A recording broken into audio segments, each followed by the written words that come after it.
अस्सलाम वालेकुम। ये पीसीबी जो आपके सामने पड़ी है, ये आम ब्रांड इस्तेमाल करते हैं। पैरल, डॉलस, कैनवर्ड, वेव्स और काफ़ी ज़्यादा इस्तेमाल करने, चेंगरोबा ये इस्तेमाल करते हैं। ये अल्ट्रॉन इसे बोलते हैं।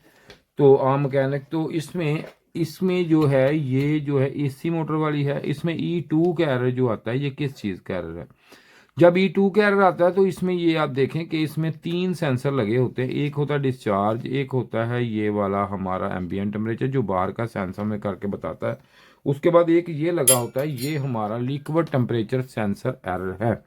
एरर की वजह से ये एरर आता है, इसकी वजह से E2 इसका एरर है वो। तो ये इसका काम क्या है, फंक्शन क्या है, वो मैं आपको बताता हूँ ज़रा। इसका फंक्शन ये होता है, जब एसी को आप, एयर कंडीशनर को आप सर्दियों में चलाते हैं तो ये टू का एरर आपको ज़्यादा दिखाई देगा। तो वहाँ पे लाइन ज़रा उसके बाद में निकलता। तो E2 का एरर फिर आता है। तो इसमें एक मिनट, इसमें जब E2 का एरर आता है तो ये आता इसलिए है कि अगर आप कूलिंग पे एसी को चला रहे हैं फिर नहीं आएगा, टेम्परेचर पे चलाएंगे तो E2 का एरर दे देगा। कूलिंग पे चलाएंगे तो उस वक्त आ सकता है, अगर ये डैमेज हो जाए, कट जाए तो आ सकता है। हीटिंग पे आएगा इसलिए कि बस का ये अंदर से ना जिसमें इसकी कन्वर्ट हो जाती है, इसकी वैल्यू चेंज हो जाती है। तो ये E2 का यार, जब कंडेंसर ठंडा होता है सर्दियों में, जब आप हीटिंग पे चलाते हैं तो कंडेंसर ठंडा हो जाता है, ठंडा होता है, वेपोरेटर की तरह काम करता है। तो जब वेपोरेटर की तरह काम करता है तो बातों का ये होता है कि पंखे की हवा या गंदगी की वजह से कंडेंसर गंदा हो जाए, उसमें बर्फ आ जाती है, आइस आ जाती है। यूं ही आइस आती है तो यहाँ पे ये एरर भी शो करने लग जाता है और इसी को बंद भी बार बार करने लग जाता है। ठीक है जी।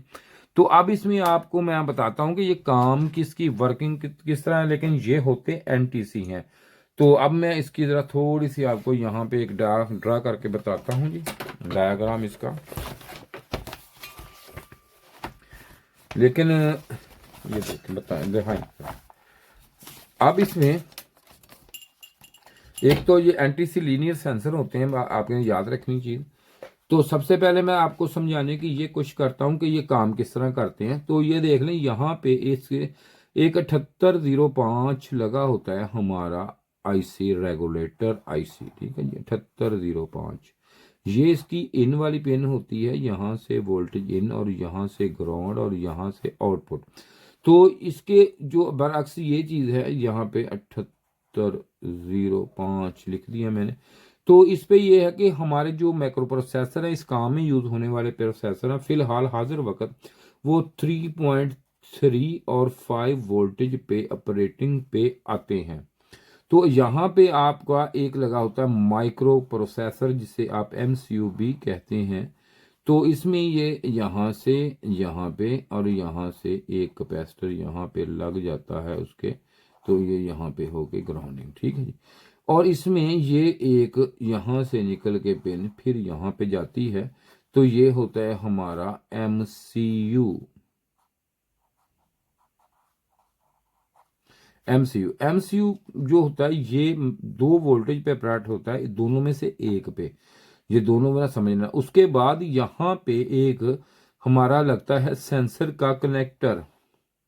सेंसर के कनेक्टर लगते हैं। सेंसर का कनेक्टर यहाँ से आएगा, यहाँ पे आएगा, यहाँ पे 5 वोल्टेज इसको मिल जाएंगे। तो यहाँ पे जो आता है ये वाला जो कनेक्टर दूसरी तरफ होता है, ये यहाँ से निकल के सीधा रजिस्टर लग के यहाँ पे, और एक रजिस्टर यहाँ से लगती है, यहाँ पे लग के यहाँ पे लगती है। तो जब यहाँ पे लग जाती है तो ये हमारा सेंसर जो है ये यहाँ पे लग जाता है। ये सेंसर यहाँ पे लग गया। तो इसकी जो वैल्यू होती है वो, जो ये वाला इसका एरर कौन सा जी, ई टू पे बात हो रही। तो यहाँ पे 5 वोल्टेज आएंगे। तो 5 वोल्टेज अगर ये ना लगा हुआ, पुल डाउन ये हमारी ना लगी हुई, तो उसी वक्त यहाँ से 5 के 5 यहाँ चले जाएंगे।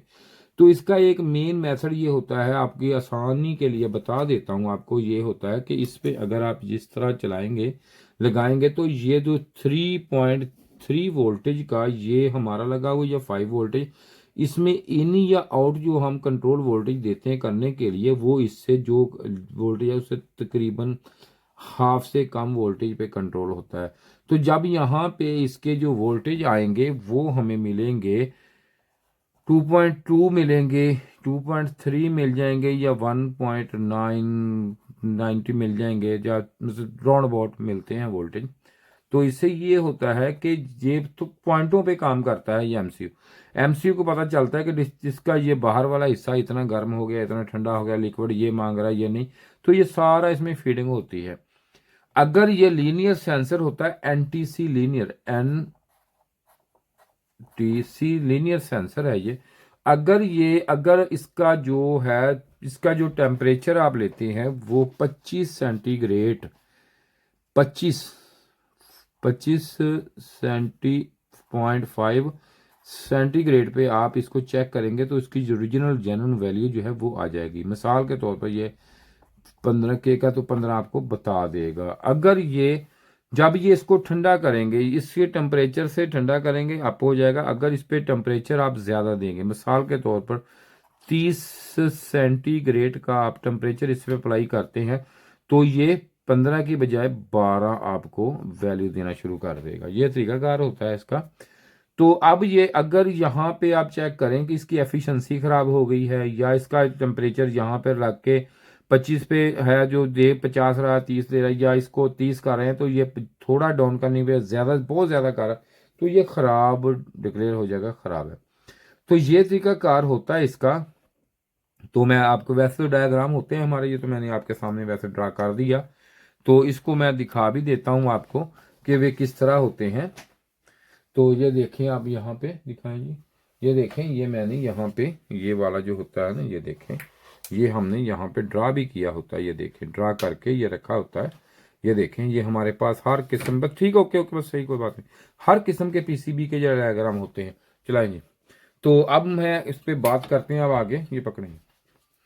तो उम्मीद है कि कोशिश है मेरी कि आपको अच्छे तरीके से गाइडलाइन दूं, समझाऊं, और मज़ीद हमारा जो कोर्स है मैंने आपको बताया है फ्री ऑफ कास्ट मैं दे रहा हूं, इसलिए दे रहा हूं कि आप काम सीख जाएं। तो ये देख सकते हैं, ये नंबर मेरा आपके, मैं फिर दिखाता हूं, ये आपके सामने है, ये मुझे कॉल करें और अपना कोर्स जो है आपका अपना है वो ले लें आप।